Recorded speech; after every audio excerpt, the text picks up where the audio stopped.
Hey folks, welcome to our next UA Coffee Talk. Today we're joined by Matej and Filippo DeRose. Welcome guys. Today we're going to be talking about two very different perspectives on the future of performance marketing. The positive view, the changes currently impacting UA will shift the role of a UA marketer, but ultimately the changes will not be so dramatic. So the changes will be more of a shift rather than a fundamental change. And then there is the negative view. The basic role of performance marketing and having a career as a UA marketer is basically dead. It won't be the same, and the role is fundamentally gone or will be nothing like what it is today. And to provide our audience here with some context, I wrote a GG Digest newsletter and Medium post titled The Death of Performance Marketing, The Secret Interview. In that post, I wrote about some of the big changes happening that will impact the UA marketing role.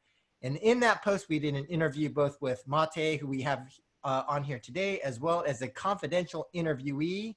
And we discussed both sides of the arguments for what will happen.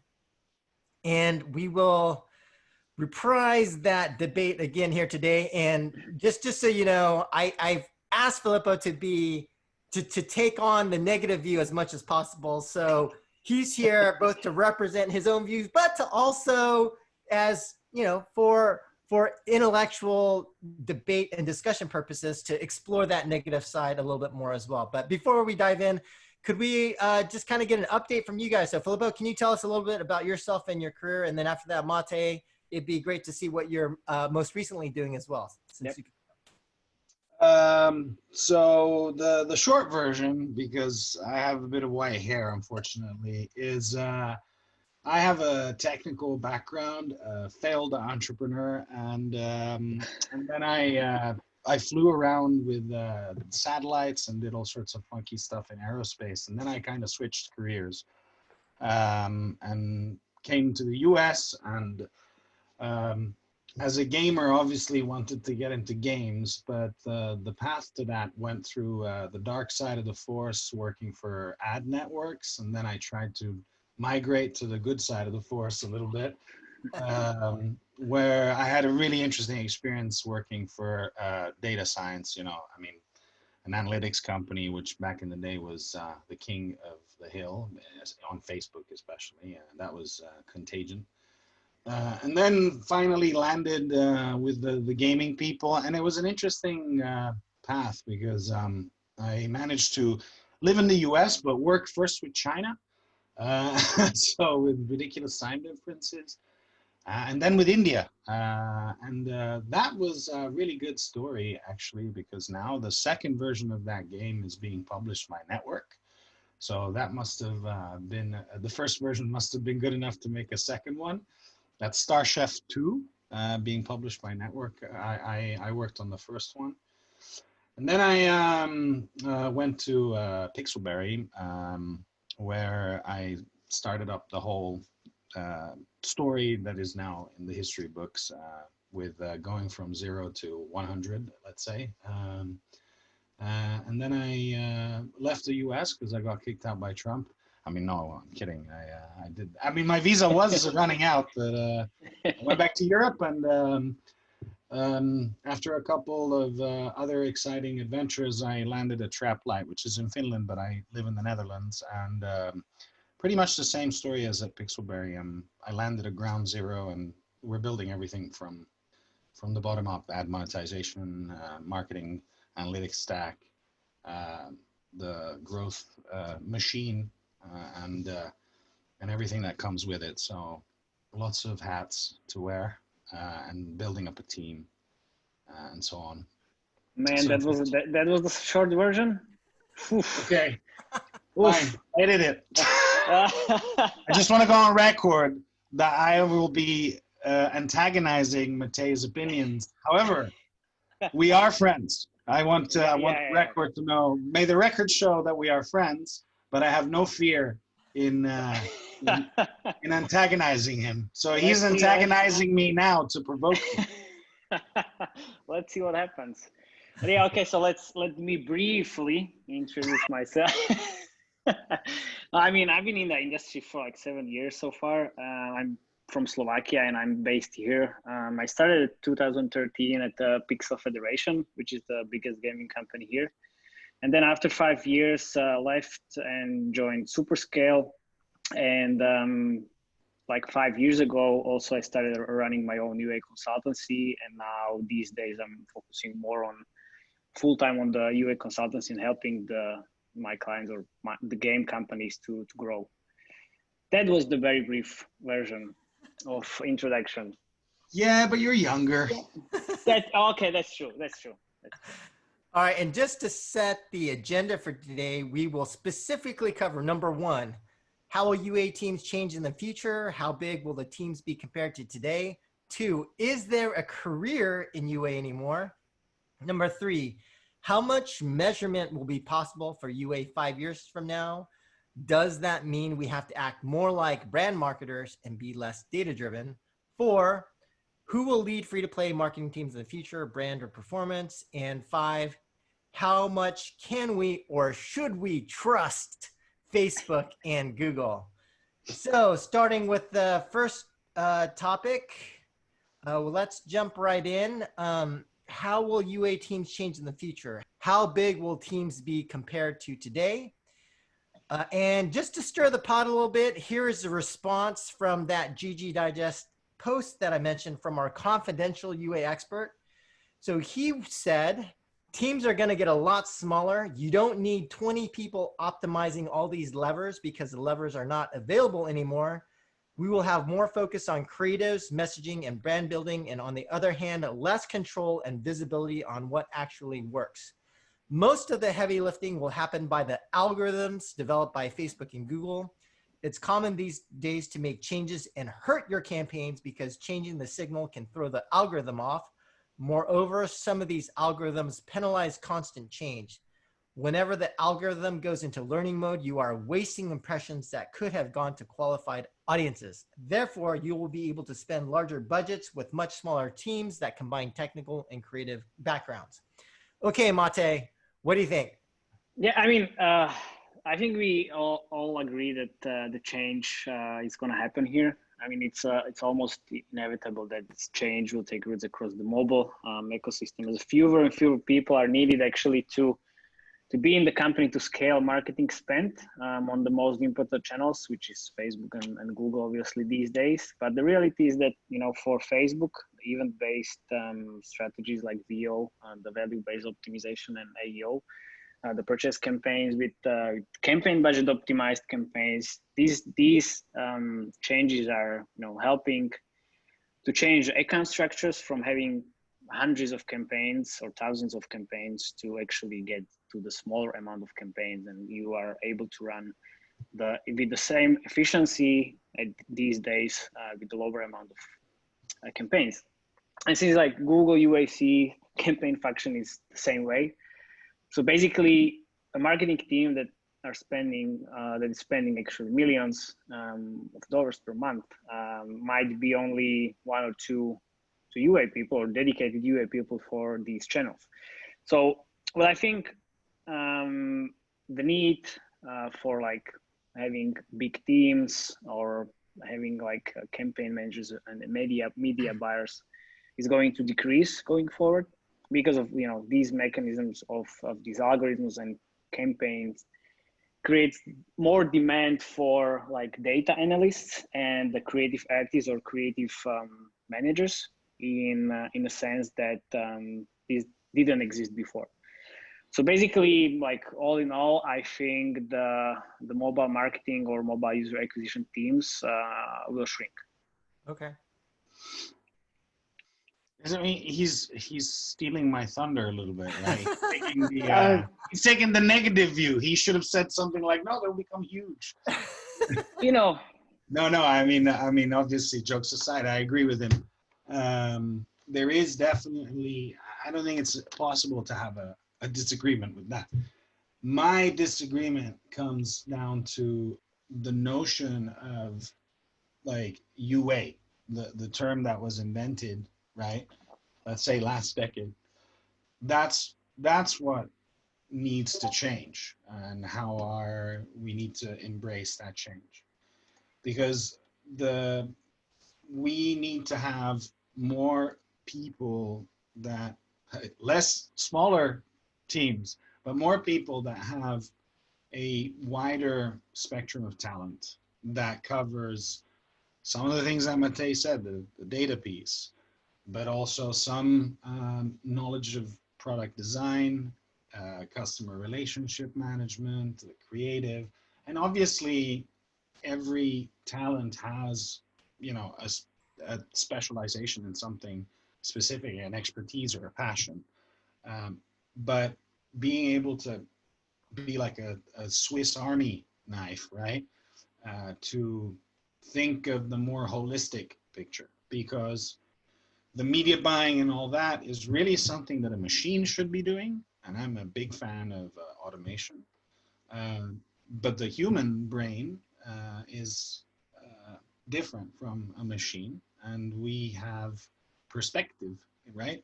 So we can offer something different when we are thinking about UA.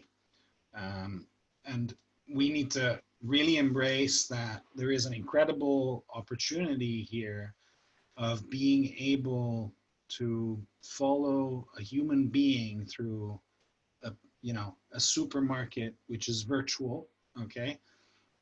We're able to track their behavior in incredible ways. And that data is just something no one else has, right? And we can, what we do about that data, first, how do we collect that data and interpret that data?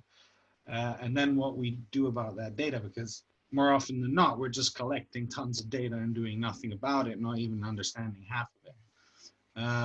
So we have the levers are in some sense more on us than on the actual channels.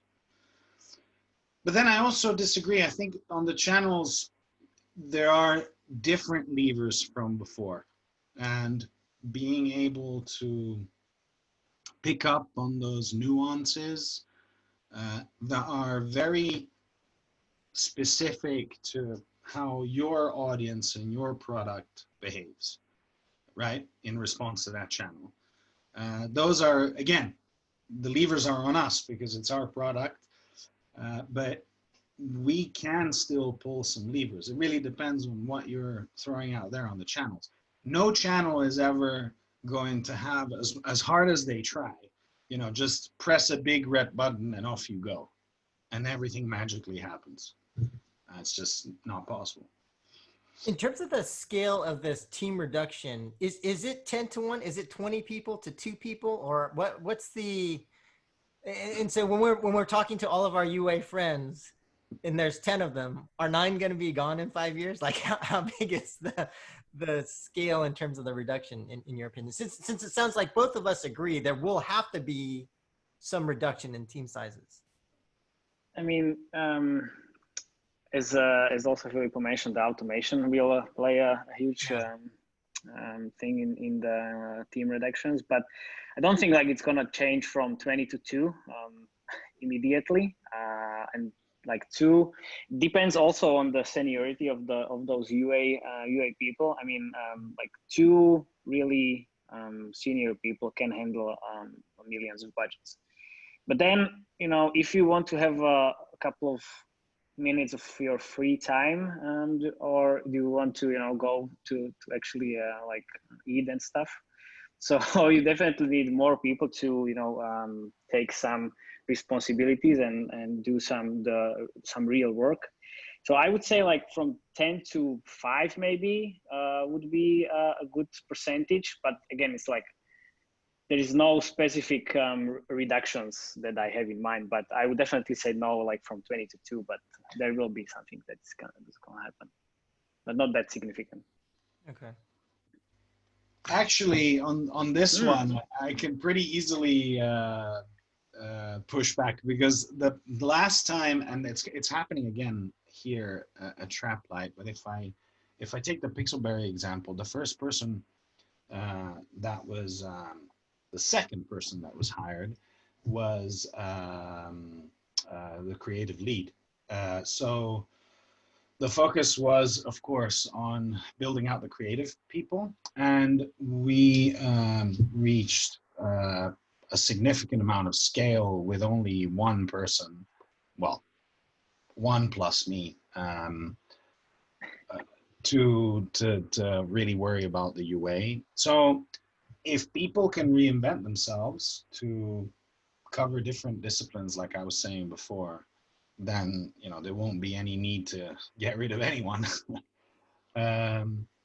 But my personal experience and my opinion as well is I'd rather hire first to get like all the ducks in order for data, all the ducks in order for creative, maybe even somebody to take care of all the sort of life cycle marketing and social media, community, etc. And then add more people. I do agree with Matej, of course. Like adding more people, if you find senior people, then it's very easy to do. You and the other person several million in spend, because a lot of things have become automated and things from a certain point of view have become simpler. Right. And sorry to interrupt, but does this also change the kind of calculus about when you start to build an internal team, because it is simpler, because you need fewer people? And maybe now the way that gaming studios will be thinking is that as they initially scale, that they'll just kind of do some of the stuff on their own or use an outsourced UA agency or something like that. And then when they get to a certain level of scale, then they'll start building out the internal team. Does this kind of calculation change now as well, or no? What do you guys think? You can continue, Filippo, if you want with your thoughts. I have something on my mind, but well, you were interrupted. No, it's okay. It's okay. No. I mean, it's all in a good flow. So okay. This is a good follow-up question for sure.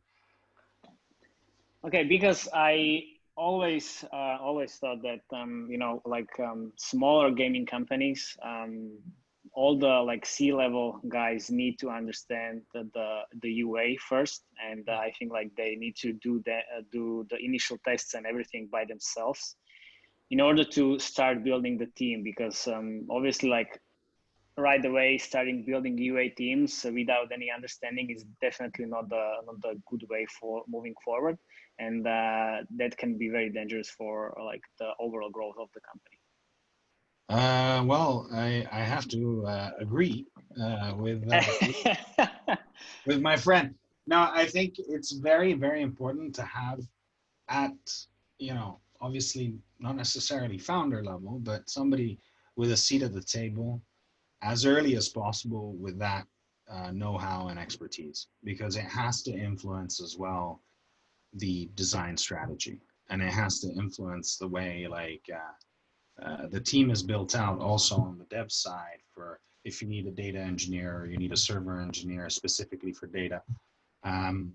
We still have, for obvious reasons, studios that just focus everything they've got due to limited funding on just the content, which is super important, of course, but forgetting everything else is a bit of a mistake, and leaving it to the last minute, because you're always running for the door. So I'm very used to like coming in at ground zero and just sort of having this 6-month or 3-month rush pre-launch, and just set everything up really quickly with tape and glue and hope that it holds, and then get it better after launch.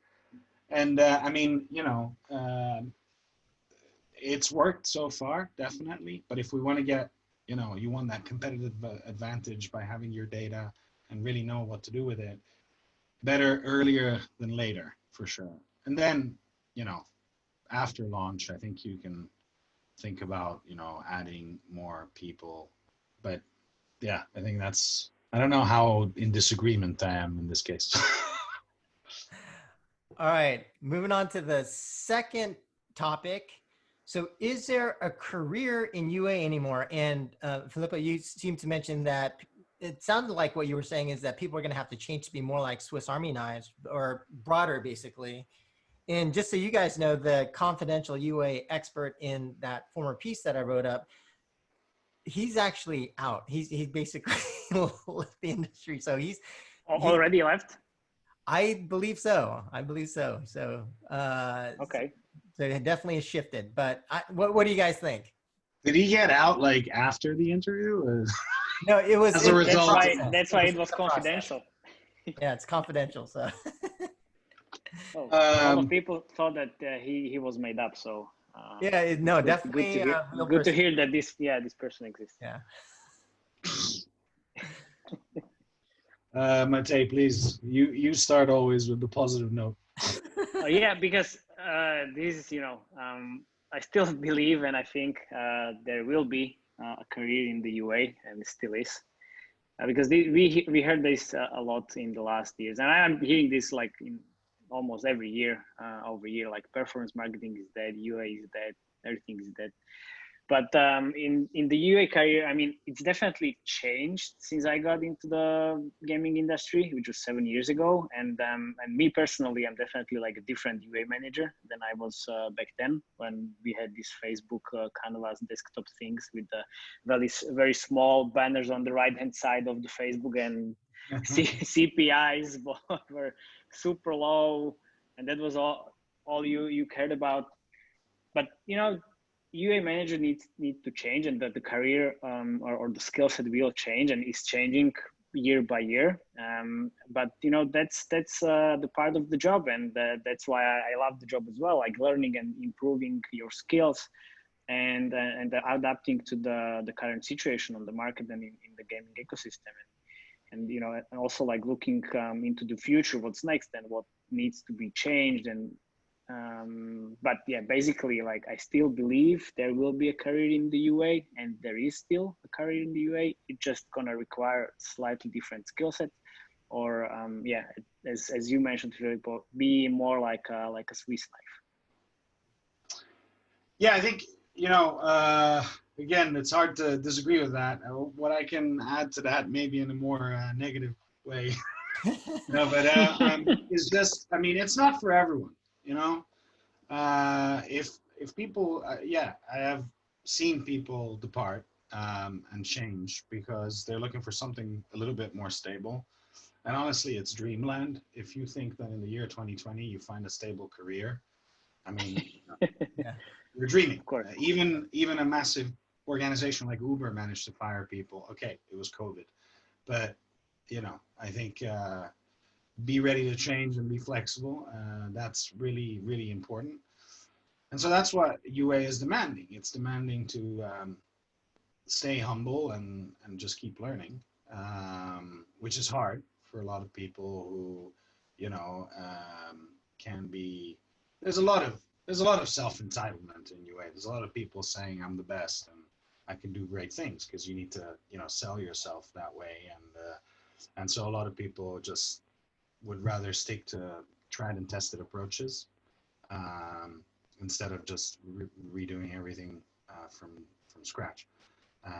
So you need to reinvent yourself constantly, which doesn't mean you need to change your narrative. You need to actually change your skill set, like Matej was saying, in the sense that you need to really understand certain things. Of course, there are areas that each one of us really loves. Like, some people might prefer looking at numbers, and others might think more about branding, and but we do need to stay relevant, and to stay relevant it takes keeping a finger on the pulse. You need to even train if necessary, with whatever courses in digital marketing, or so I think there is, because things are constantly shifting. And the biggest shift, I think, that is a hot topic in the industry is being able to be very cross-functional, talking to the dev team, the product team, and just being much more blending yourself with many different functions in the company, because you are dependent on them in order for you to succeed. And yeah, so maybe just moving on to the third question. I mean, I could ask you some questions about specific skills, but I think we've covered that. I think another interesting aspect of this, which maybe we could cover in a future, discussion, is more about, the skills from performance marketing to influencer marketing, because it definitely seems, at least on the PC console side, that that's now like the main thing driving, marketing, for, at least on the PC and console side. But moving on to our third question then. So how much measurement do you guys think will be possible for UA, let's say 5 years from now? I think since about February, I personally have been hearing more and more about rumors around the, loss of device IDs by both Apple and Google. And so if this trend continues in terms of loss of data, not only from Facebook, but also on the device level, and then now, does that mean that we have to act more like brand marketers? What do you guys think? Well, measurement, I don't think still, like with all these brand marketing, it's actually going to happen, but that's a different topic we can cover in a bit. But like back to the measurement, I think the measurement, or not think, but it's like the measurement is a vital part of mobile marketing, and it's the same as with the UA career. I mean, we are still gonna measure the KPIs, and I'm always on the positive side, and I don't think like this is gonna disappear or change dramatically from where we are at the moment. I mean, we still don't know what's gonna happen in 1 year, not even 5 years. I don't know, it's like another COVID or another change of Facebook terms of service, maybe, or losing the mobile device IDs. Well, but what I do know these days, I mean, as I mentioned, the Facebook changed the terms of service, and there are already some agencies that store their clients' data in their data warehouses, which slightly violates those terms of services of Facebook and also I think AppsFlyer and mobile measurement partners. So we actually don't need to look that far into the future to see like the measurement is changing, at least for vendors or agencies already. Yeah, I mean, this is another beautiful hot topic with lots of hot debates. The fundamental issue here is privacy versus profitability, right? And let's be honest, no one's, like Facebook, Google, any one of these players is just going to say, oh, we'll just give up on 50% of our revenues because they're untrackable. So yeah, device IDs will disappear. Something else will take its stead. Because everyone's going to want to continue, taking a piece of the action in this ever-evolving industry. Removing trackability is just going against all interested parties. But the party lines have to be, the great privacy consciousness and everything else. But what is needed to change really is we really need to come together and think about how we do this attribution. And this is a big problem, because obviously, how do you bring together at the same table Google, Facebook, et cetera, on this subject? But we really need to, we still have very limited visibility of what exactly is our customer's journey as they discover us, and they go through ads and so on. How many of our ads are they seeing, right? Because there's those theories of put your ads everywhere so there's this constant bombardment, or do I just need one or two? And with last click and view through, we're getting pretty much a very limited picture of that. So it would be nice, but I get shut down every time I say this, a little bit of standardization around this, just a teeny bit, without disrupting innovation, because standardization is seen as the European communist standardization. No, we're talking about inciting innovation by having equal rules of the game. So it will take some years, but just a more fair playing field for everyone that everyone can stick to. Just saying, like, I know it sounds utopian, but maybe at some point, to make spending more efficient, people will come together and say, okay, well, maybe we should say, how big is that last click, or some other attribution window and attribution methodology. Moving on to the fourth topic, who will lead free-to-play marketing teams in the future? Given the loss of data, will it be more brand-like? Would it be brand, or is it going to be performance? And we're already seeing some companies in the free-to-play mobile space shifting their leads to brand people. So what's going on, guys? Yeah, we've talked about this before with Nibo and John on our last podcast. But I still believe that the like shifting more to brand and other companies in gaming won't happen anytime soon. I mean, still as measurement, we still are going to be measure and evaluate like campaigns, creatives, analyzing the player segments and create lookalikes and everything as before. Well, almost exactly in the same way as before, but not that differently to think that brand marketing will take all over the place and replace performance marketing. I heard yesterday on one of the conferences term like brandformance. Okay. which is kind of Use that nice in the past. Yeah, brandformance, which is really nice. But I mean, we talked about this also with guys last time. There will be no brand or UA or performance. I mean, it's going to be all in one mobile marketing, and there will be no differences that much as they are maybe now. I think this is related to our human need for labels, and which is particularly emphasized in the US, because I've had the great fortune of working in the US and working in Europe, and now I'm back in Europe, where we need titles, right? And so we know our place in the universe. And I decided now for the past couple of jobs to pick the title of growth, although it's dangerously close to these horrible things like growth ninja, which, like, I don't care as long as I get results. Call me whatever you want. Well, from now on, you are a chief growth ninja. No, my God, don't call me that, or we're not going to be friends. But basically, just the generic term growth, I think, is the most relevant, because if we keep thinking UA and we keep thinking branding, there are already a blend of two. And actually, on your note, brandformance, I've typically used it in my work to say, once performance has been around for a few years and we've reached a certain scale, then we need to start thinking differently, and it becomes more like brandformance. I know it's terrible. I stole that from somebody. I don't know who.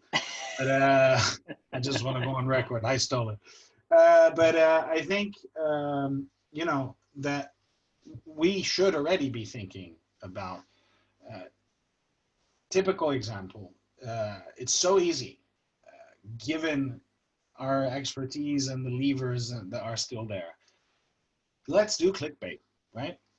And I mean that in a very elegant sense, meaning not gratuitous, stupid stuff, but stuff that really grabs your attention and is quite a divorce from the app or game you're advertising. And that's great, and that works. But what is the long-term impact on your brand when I am now working on a game which is quite humorous in content, but it's ultimately a mid-core strategy game. So should I put the main character, one of the main hero characters, taking a dump on the toilet because it grabs your attention, right? And destroy my brand for the future? Or it might actually be great for the brand because, it's a funny character anyway, and he does funny things in the game. So these are all the questions we should be asking ourselves as growth people, not just get me that ROAS. Yeah, we need the ROAS to keep the company afloat. But we also need to think about these other things. who is going to lead the future is the Swiss Army people, the Right. Swiss. The Swiss. Yeah, so someone who understands both brand, who understands performance, maybe, also having a deep understanding of the influencer marketing spaces that's growing. But, one thing I will say is, just from my own personal experience, being here in Silicon Valley, what we see a lot from heads of growth in more Silicon Valley product companies, but not so much in the gaming companies, is something what I would call more of a growth strategist, someone who's got who articulates what the overall growth framework is and understands the exact equation that drives growth for their game or their product.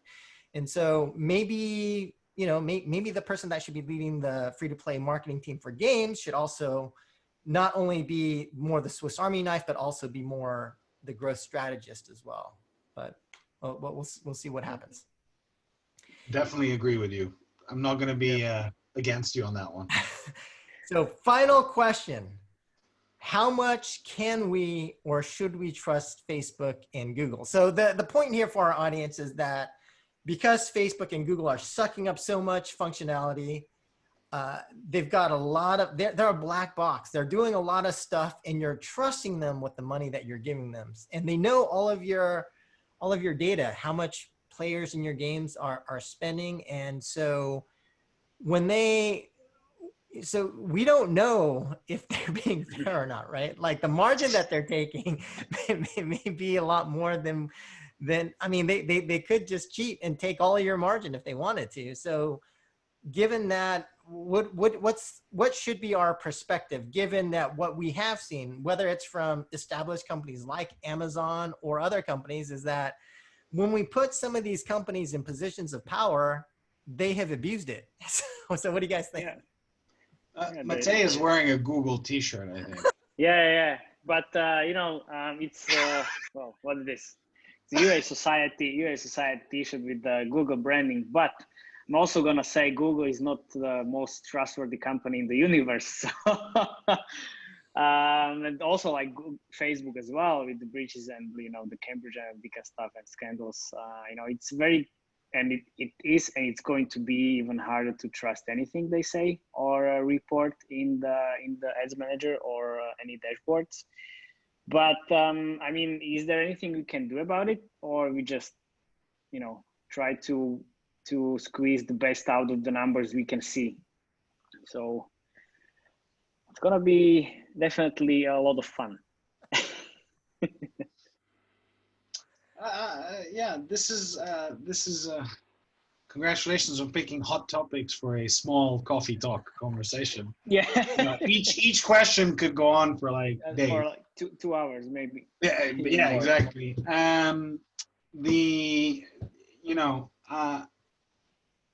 People are gonna hate me now for what I'm about to say. That's good. I want to please hate me some more. There is always I've been in meetings where people go and meet with Facebook and Google and they're super defensive. You're Facebook and Google and I hate you because you do all these things. So we need to first of all split the public appearance, the consumer appearance of these companies versus what we are doing with these companies. It's a very different story. And if we really want to call a spade, we probably take the same sort of position as them as far as the consumer. We are using their functionality. So we gain a lot of benefit for a lot of the things that they take heat for. From a data standpoint, are they 100% innocent for what we do in marketing? Absolutely not. We will never know the margins and all this. But the bigger question is, do we care? First of all, it's all about the people you work with. And so far, most of the people I've worked with in these companies have been really, really smart and really go to bat for you, because they know that if they're not getting you results, you're not going to spend any more with them, and you'll just figure out another way of spending the money. Yes, do they have an enormous share of voice? But it's not exclusive, is it? If you really think about it, that human being you can find somewhere else somehow, So it will take you more money and it will be harder to do. So the great thing is we can reach to a huge amount of human beings really easily and really cost efficiently, right? Who cares if they take a lot of money if you are able to have a certain cost efficiency and also build your own business? I'm actually absolutely fine with that, because at the end of the day, the people that I work with are not, shortchanging me, those people, because they are trying to get me, the results. Some people actually evaluate it based on the results that they're getting us, right? Because the better the results, the more we spend with them. So they're incentivized. But also, I just, it doesn't really make sense for their future to get into some kind of sort of thieving business, because it just, if we look at it as just a consumer product, every generation has a great consumer product they get stuck on. So we're seeing this, right? Snapchat, Pinterest, TikTok. What's next? There's Yubo in France. So these guys have to stay relevant. They have to stay important. They have to stay, ahead of the game, or a new generation of kids comes along and makes a new product and blows them out of the park, right? So I think that they have a very different set of problems because they're very wealthy, but they still have a lot of problems to deal with. And, we will see much more diversification, undoubtedly. Just look at what's happening with TikTok these days, right? So I don't think for all products we can just survive on just spending on Facebook and Google. That, in my experience, I've never just been able to do that. So was I against you enough? I mean, It was, yeah. I'm pretty surprised, but you were more on the positive side this time. Yeah, it was great. weird, right? Which is it was great, like you were. Yeah. Nice. Yeah. But All right. Well, just kind of, I think that's it for the questions, but just kind of in wrapping up, maybe we could wrap up with just final word of advice for anyone out there contemplating a career in performance marketing, what you would say to them. And then if anyone does want to reach out to you guys, can they reach out to you? And if you have any other sort of final message for our audience, please let us know now. Maybe starting with you, Matej. sure. Matej, you might want to mention to people that you're married. Yeah. I mean, you're a really good looking fellow, so reaching out to you, Yesterday some actually Slovakian guy was picking up and trying to reach out to me during the conference, and he was saying like, "Hey, hi, Matej, I'm from Slovakia as well. Here's my number. Just call me." I was like, "What the fuck just happened?" But I really wish that was some salesperson. Yeah. Anyway. As we mentioned a lot of drama and clickbaits, I would like to stress that not everything is going to be that dramatic in the future. So please be careful when you are reading any news, any articles, or trying to listen to us as well. And please make your own opinion about this. And I think like the future is bright, but it's just going to change a little bit in terms of UA and all these skill sets and everything in terms of mobile marketing. So yeah, that would be my final words. Can people get in touch with me? Yes, sure. Depends on what request. There's no problem. But final words. There are no final words, because this. Any words of advice? Well, people wanting to go into UA as a career. Definitely come, because we need as much perspective as we can get from whatever background you come from. And I've worked with people say it's weird because I was flying satellites. I mean, I've worked with people who were incredible in the legal field and now are working as marketers. There are so many backgrounds, and I think that's what makes it really exciting. Just the people you work with come from so many different stories, and that really brings perspective. And we need fresh ideas. We need fresh ideas, and not to sound the usual thing, we still have a pretty male-dominated environment, and we need much more non-male perspective in marketing, especially when we're marketing products for non-male. And so it would be nice to really get more international gender diversity perspective, not just sort of academic and work backgrounds, but also just life experience. You know, if you want just a stable, easy thing, then this is not for you at all, because the rule of the game changes every day almost. But that's what's really exciting. It's what for me, it's what gets me out of bed. There is something new, and first reaction is, oh, not again, you know. But then the second reaction, okay, what do we do now? You know, what's the solution? It's a very exciting space to be in. And no, it's not dying. That's just bullshit. You're not negative enough. Yeah. You know, we are almost ending, so all the negativity is just gone. Yeah, I mean, I was expecting Matej to give me a little bit of a harder time to be negative. No, man. But it's too easy. It's, you know, I'm always positive, so why give you a hard time? All right, guys. Well, thank you very much for your time today. I think that's it. And if everyone or anybody can or want to get in touch with me, just LinkedIn or any and I'll definitely website. put links in the show notes for anyone who wants to get in touch with you guys. Yeah, but he has a paywall on his page. So if you want to add him, you got to pay $2.99. All right. Of course. All right, they're guys. Just for you. They're just for you. Thanks. Bye-bye. Okay, thanks. Bye. Thank you.